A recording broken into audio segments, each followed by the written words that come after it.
Friends నేనైతే చదవడానికి ముందైతే టు డూ లిస్ట్ అయితే ప్రిపేర్ చేసుకున్నా. ఆ టు డూ లిస్ట్‌లో వచ్చేసి సిక్స్త్ క్లాస్ సోషలు, సైన్స్ చదవాలనుకున్నా.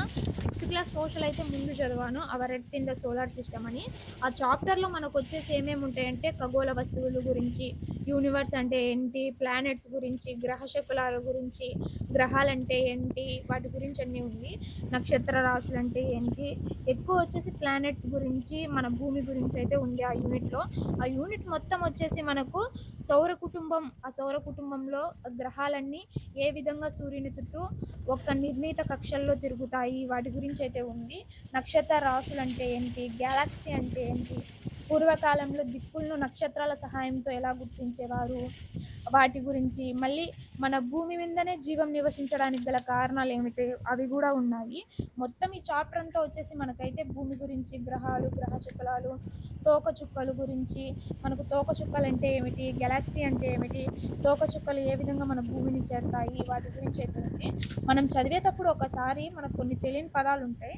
అవి కొంచెం ఇంగ్లీష్లో చూసి వాటిని గుర్తుపెట్టుకొని మనం సైడ్‌నో పక్కన ఒక బుక్‌లో రాసుకుంటే మేలు. ఎందుకంటే మనకు ప్రిలిమ్స్ ఎగ్జామ్ అంతా ఇంగ్లీష్‌లోనే ఉంటది కాబట్టి కొన్ని కొన్ని అర్థం కావు. మనం అలా రాసుకోవడం వల్ల ఈజీగా అర్థమైపోతది. నేను కూడా సేమ్ అదే చేశా. కొన్ని ఏదైతే మనకు వర్డ్స్ కొన్ని తెలిసుండవు కదా! అవైతే నేను చిన్న పుస్తకంలో అయితే రాసుకున్నా. నేనైతే ఫస్ట్ చాప్టర్ కంప్లీట్ చేసిన.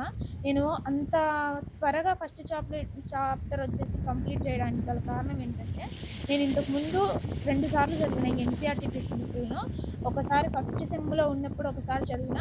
రీసెంట్‌గా మొన్న ఒక 1 మంత్ కింద ఒకసారి కూడా చదివిన. అప్పుడు నాకు తెలీదు ఎలా చదివేది అంతగా. కానీ చదువుకుంటా పోయినా. ఇప్పుడైతే నేను అన్నీ రాసుకుంటా, కొన్ని కొన్ని మెయిన్ హెడ్డింగ్‌లు వాటి గురించి అయితే రాసుకుంటా చదివిన. సోషల్ అయిపోయిన తర్వాత అయితే నేను టు డూ లిస్ట్ ప్రకారం అయితే నేను సైన్స్ అయితే తీసుకున్నా, జనరల్ సైన్స్. ఆ జనరల్ సైన్స్‌లో వచ్చేసి నేను మొత్తం అయితే ఒక చాప్టర్ మొత్తం చదివిన. ఎందుకు అది కూడా అంటే, అది కూడా ముందుగానే నేను చదివిన. ఆ చాప్టర్ వచ్చేసి చలనం మరియు దూరాల కొలతలు అనే చాప్టరు. ఆ చాప్టర్‌లో మనకొచ్చేసి ఏమైంది, రవాణా వ్యవస్థ గురించి, పూర్వకాలంలో వెహికల్స్ అనేటివి లేవు. వాళ్ళు ఎలా ఎలా వాళ్ళు అభివృద్ధి చెందుతా వచ్చిండ్రు. పూర్వకాలంలో అయితే కాలినడక ద్వారానే వెళ్ళేవాళ్ళు. ఆ తర్వాత ఈ వెహికల్స్ ఎలా వచ్చాయి, ఒక కాలినడక నుంచి అంతరిక్షంలోకి విమానాలు, అంతరిక్షంలోకి రాకెట్లు అవి పోయేంత అభివృద్ధి చెందారో, వాటికి ఎలా అభివృద్ధి చెందారో, ఎలా దూరాలను మనం కొలచాలి, వాటి గురించి, చలనాల గురించి అయితే ఈ చాప్టర్ ఉంది. ఎన్ని రకాల చలనాలు ఉన్నాయి, ఆ చలనాలు ఏ విధంగా పునరావృతమవుతాయి, వాటి గురించి అయితే ఈ చాప్టర్ ఉంది. ఈ చాప్టర్ కూడా త్వరగా అయిపోయింది. ఇది కూడా ముందే చదివినా నేను ఒకసారి.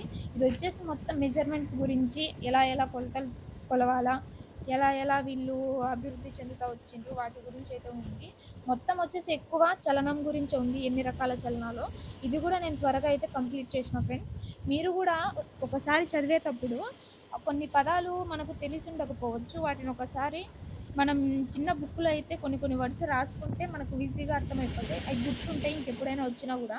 కాబట్టి మీరు గూడా ట్రై చేయండి. ఎందుకంటే మనకు కొన్ని కొన్ని పదాలు ఇంపార్టెంట్ గాబట్టి వాటిని ట్రై చేయండి రాసుకోవడానికి. నేను గూడా అలా రాసుకున్నా కొన్ని కొన్ని పదాలు. ఫ్రెండ్స్, మన ఛానల్‌లో అయితే ప్రతిరోజు ఒక వీడియో అయితే అప్‌లోడ్ చేస్తా యూపీఎస్‌సి గురించి. మీరు ఖచ్చితంగా ఫాలో అయ్యి చూడండి తప్పకుండా. మన ఛానల్‌ని సబ్స్క్రైబ్ చేసి చూడండి ఖచ్చితంగా. మీకు గూడా ఒక ఐడియా అనేది వస్తుంది. Thank you for watching.